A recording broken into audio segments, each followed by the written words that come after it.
La ciudad de Wichita, Kansas, durante la década de 1970, era la imagen de la América tranquila. Pero bajo esa superficie de normalidad, una pesadilla estaba a punto de desatarse. Durante 17 años largos, un depredador se movió entre sus habitantes, un hombre que sería conocido como BTK, un acrónimo siniestro que él mismo acuñó: atar, torturar, matar. Este no era un asesino impulsivo, era metódico, calculador y poseía una necesidad patológica de ser reconocido. Lo más aterrador no era solo la brutalidad de sus actos, sino la doble vida perfecta que llevaba. Era un vecino, un esposo, un padre y hasta el presidente de su congregación religiosa. Esta historia no solo recorrerá los crímenes que conmocionaron a una nación, sino que se adentrará en la mente del hombre que se escondía tras la máscara de la normalidad, Dennis Rader. Exploraremos cómo burló a la justicia durante décadas, su macabro juego del gato y el ratón con la policía a través de cartas y mensajes, y el giro del destino que finalmente lo llevó ante la justicia. Acompáñeme en este viaje a uno de los casos más perturbadores y fascinantes de la historia del crimen serial.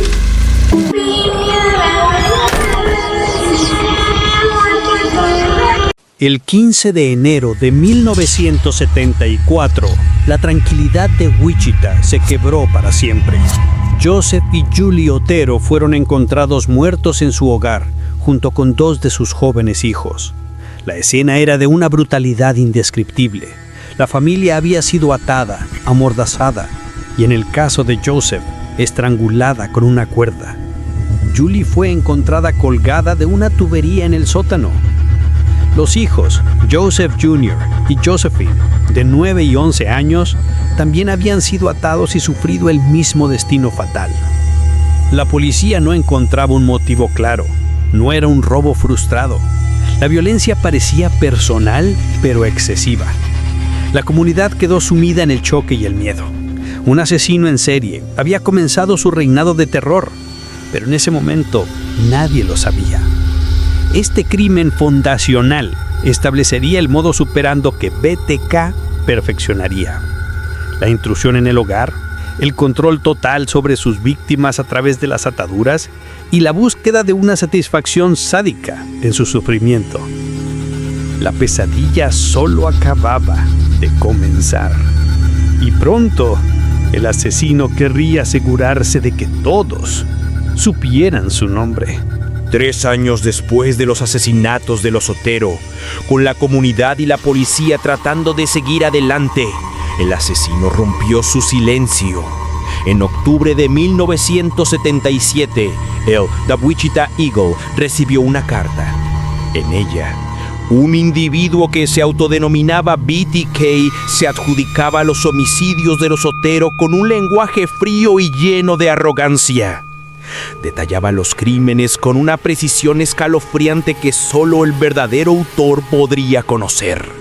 Explicaba que BTK significaba bind, torture, kill, describiendo no solo sus acciones, sino su filosofía. La carta incluía un poema siniestro y prometía que sus crímenes no podrían ser resueltos. Este acto de comunicación fue un punto de inflexión.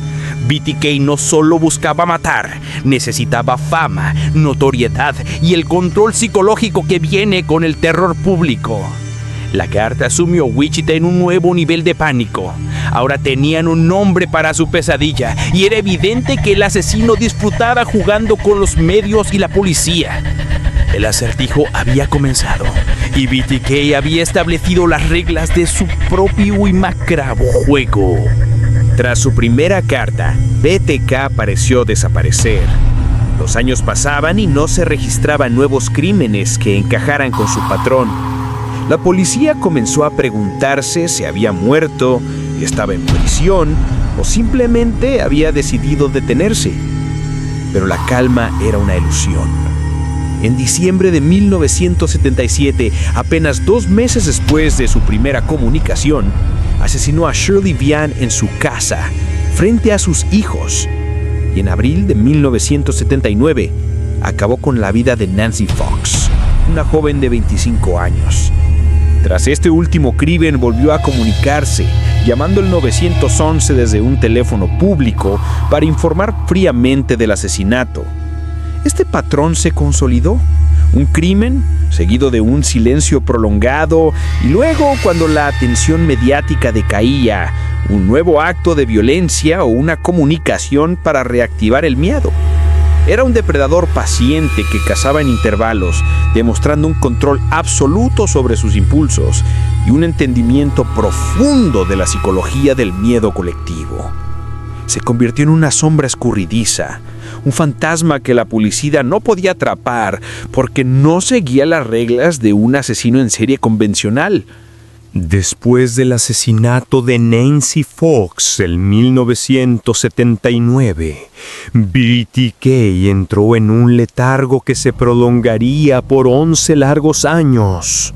Para los habitantes de Wichita, la década de 1980 pasó sin nuevos crímenes atribuibles a él. Muchos albergaron la esperanza de que el asesino hubiera fallecido o estuviera encarcelado por otros delitos. Los detectives que una vez persiguieron la pista se jubilaron o fueron reasignados y el caso frío se archivó en lo más profundo de los archivos de la policía. Sin embargo, la amenaza no había desaparecido, solo estaba latente. Dennis Rader, el hombre detrás de la máscara de BTK, estaba viviendo su vida como un ciudadano ejemplar. Se casó, tuvo hijos, se convirtió en líder de los Boy Scouts y fue elegido presidente del consejo de su iglesia. Esta doble vida era tan perfecta que nadie a su alrededor podía sospechar la oscuridad que albergaba. Durante este silencio, Rader no estaba inactivo. Según sus propias confesiones posteriores, fantaseaba constantemente, planeaba y posiblemente acechaba nuevas víctimas, manteniendo viva su obsesión en secreto mientras la comunidad que una vez aterrorizó respiraba, aliviaba. El silencio se rompió en 1985, de la manera más brutal. BTK reapareció con el secuestro y asesinato de Maureen Hedge, una mujer de 53 años que era su vecina. Este crimen demostró una audacia sin precedentes, ya que la sacó de su propia casa, a pocos pasos de la suya, y depositó su cuerpo en un camino rural. Luego, en 1991, asesinó a Dolores Davis, otra vecina. Estos crímenes marcaron una evolución siniestra. BTK ya no solo entraba en hogares ajenos, ahora cazaba dentro de su propia comunidad, literalmente en su misma calle. La reaparición confirmó los peores temores. No solo estaba vivo, sino que había estado entre ellos todo el tiempo. El mensaje era claro: nadie estaba a salvo, ni siquiera los conocidos de su vecindario. Esta tercera ola de asesinatos mostró a un asesino más confiado y desafiante, que operaba con una sensación de impunidad absoluta. La policía estaba de vuelta en el punto de partida, pero ahora enfrentándose a un fantasma que demostraba conocer su entorno íntimamente. Con el nuevo milenio, la obsesión de BTK por el reconocimiento resurgió con una fuerza imparable. En 2004, después de un silencio de más de una década, inició una nueva y frenética campaña de comunicación. Comenzó a enviar cartas a las estaciones de televisión y a la policía. No eran simples confesiones, eran paquetes macabros y elaborados. Incluían fotografías de víctimas que nunca se habían vinculado públicamente con él, detalles íntimos de los crímenes y hasta un cuestionario para la policía, preguntando si un disco llamado BTK podría ser vendido como recuerdo. Su necesidad de protagonismo lo llevó a un juego peligroso. En una de sus cartas más infames, preguntó de manera específica y arrogante si la policía podía rastrear un documento informático si se le enviaba un disquete. Esta pregunta, nacida de su vanidad y de su desconocimiento de la tecnología moderna, sería el primer hilo crucial de la madeja que la investigación necesitaba desesperadamente. El cazador, en su afán de por ser el centro de atención, estaba a punto de cometer su primer error crucial. La arrogancia de BTK finalmente superó a su cautela.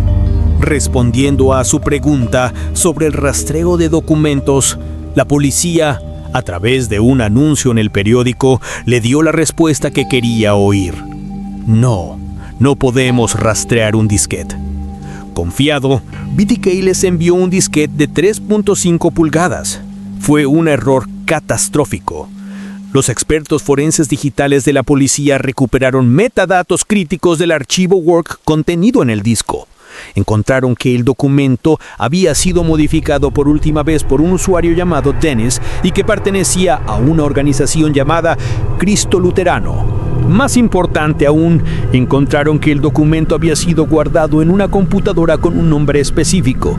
Una búsqueda rápida en bases de datos públicas reveló que Dennis Rader era presidente del Consejo de la Iglesia Cristo Luterana. La conexión era abrumadora. Después de 31 años de búsqueda, la policía finalmente tenía un nombre y un rostro.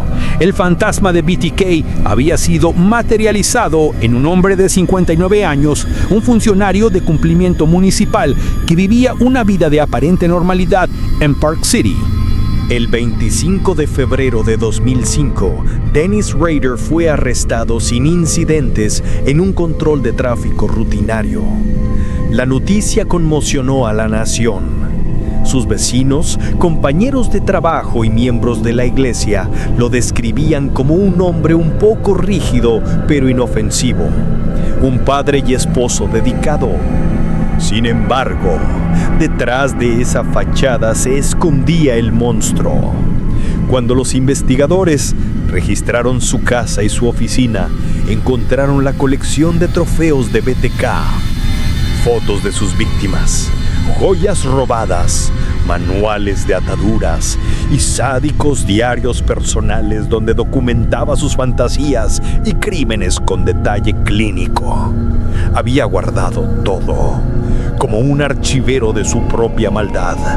La revelación de su doble vida fue casi tan impactante como los crímenes mismos. Demostró hasta qué punto un psicópata puede integrarse en la sociedad, usando los roles de familia y comunidad como el camuflaje perfecto. Dennis Rader no era un forastero, era el epítome del vecino normal, y eso lo hacía infinitamente más aterrador. Frente a la evidencia irrefutable, Dennis Rader optó por confesar. Su declaración en la corte, que duró horas, fue un espectáculo escalofriante. Habló de sus crímenes con una frialdad y un desapego emocional que dejaron atónitos a todos los presentes. No mostró remordimiento. En cambio, parecía disfrutar de la oportunidad de relatar sus hazañas con lujo de detalle. Utilizó un lenguaje burocrático y clínico, refiriéndose a sus víctimas como proyectos y describiendo el acto de matar como ponerles lazos. Esta confesión no fue una admisión de culpa cargada de emoción, sino un monólogo narcisista que revelaba la mente de un verdadero sociópata. Se deleitaba en la planificación, el acecho y la ejecución, tratando sus asesinatos como si fueran pasatiempos o trabajos. Su testimonio proporcionó el cierre factual que las familias de las víctimas y la comunidad necesitaban, pero también les dio una visión aterradora de la profundidad de su maldad. Una maldad que no podía ser explicada ni comprendida por la lógica humana común. En agosto de 2005, Dennis Rader fue sentenciado a 10 cadenas perpetuas consecutivas sin posibilidad de libertad condicional. La sentencia aseguró que moriría entre rejas, Para las familias de las víctimas fue un final amargo pero necesario. El caso de BTK dejó un legado profundo y perturbador en la criminología. Puso de relieve la eficacia de la forense digital y la importancia de la paciencia en la investigación de casos fríos. Pero, más allá de lo técnico, el legado más aterrador de BTK es psicológico. Su historia destruyó para siempre el mito del asesino en serie como un marginado visiblemente perturbado.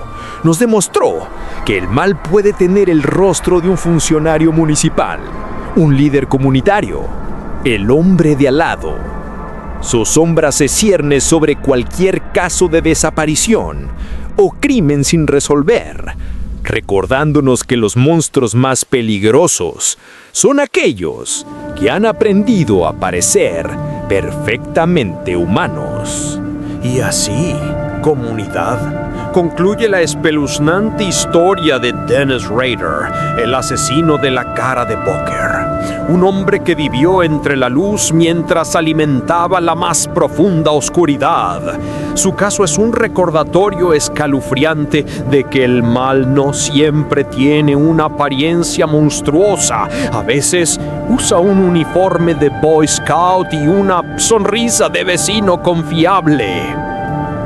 Ahora quiero saber de ustedes, porque estas historias se enriquecen con sus opiniones. En los comentarios, cuéntenme, ¿qué fue lo que más les impactó de todo este caso? ¿Fue la meticulosidad de sus crímenes? ¿Su doble vida perfecta? ¿O la arrogancia que lo llevó a caer? ¿Creen que existían señales que alguien pudo haber pasado por alto? No olviden dejar su like si esta serie les pareció tan fascinante y aterradora como a mí, y suscribirse al canal para no perderse nuestro próximo viaje a los rincones más oscuros de la historia real. Les prometo que no se lo querrán perder. Un abrazo fuerte y hasta el próximo video.